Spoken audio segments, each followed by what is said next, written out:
Trump's statements about Dr. Blasey Ford at his rally in Mississippi. In those comments, of course, he decided to mock Dr. Blasey Ford. A number of public figures, including lawmakers and some Fox television hosts, decided to criticize him. So let's go through these criticisms. Let's start with Jeff Flake. I'll start with you, Senator Flake. What do you think of those remarks? Well, there's no time and no place for remarks like that. But to discuss something this sensitive at a political rally is just it's just not right. It's just not right. I wish he hadn't have done it. Just say it's kind of appalling. Okay, so I'll address what he said in just a minute. But first, a side point, I guess. Like he and Chris Coons now do every television appearance together. Yeah. Like we got it. You guys are buddies. You guys are like, the bipartisan effort on this. Except Flake votes with conservatives and with Trump 100% of the time, pretty much. Yeah, I think they're gonna do a movie together soon. One of those like buddy comedies. And but instead of being cops, they're gonna be like bipartisan senators. It's gonna be the least interesting movie ever made. Probably. Right. But look. Usually when you have bipartisan agreement in Washington, it means they're coming to rob you. And they're about to give huge taxes to the rich or whatever else it might be. In this case, it is actually welcome bipartisanship. And as Flake himself has admitted, he said, I would never do this if I was up for re-election. I'm retiring. That's the only reason why I could tell you. Honestly, he said it in 60 Minutes. They said, would you have done the right thing here in this case and called for an FBI investigation if you were running for re-election? He said, not a chance.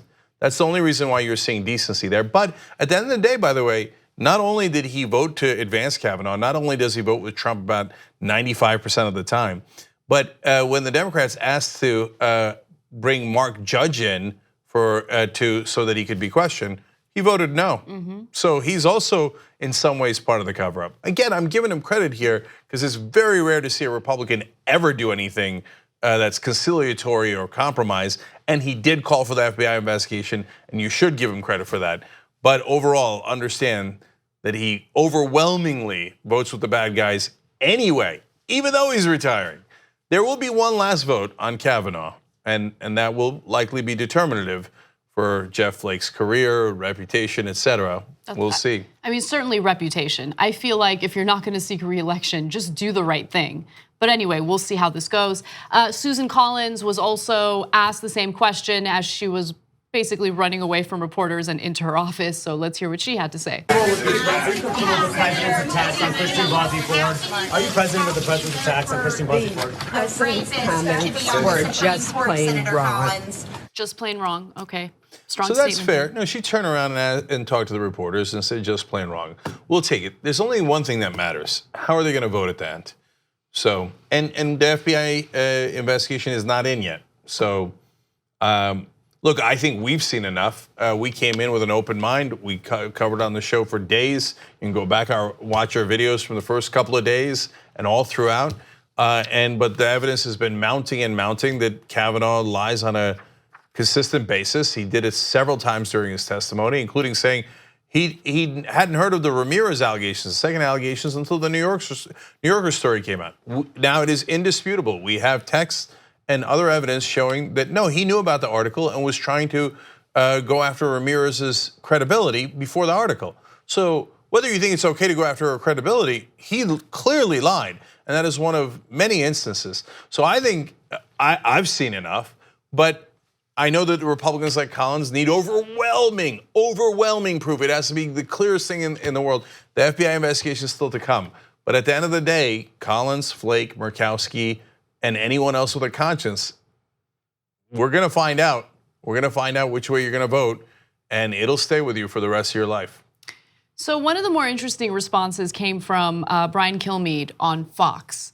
And I just say that it was an interesting reaction because he wants to criticize Trump, but he's on Fox, so he has to be super measured in how he does so. So just watch how he attempts to do this. The tactic of the president laying low has been lauded by all sides. Last night, he chose to blow it as the FBI is handing in the report as early as today. I wonder about the wisdom. As much as the crowd loved it, I wonder about the wisdom tactically of him doing that. And well, there were holes in her story. I wonder about the wisdom of him doing it.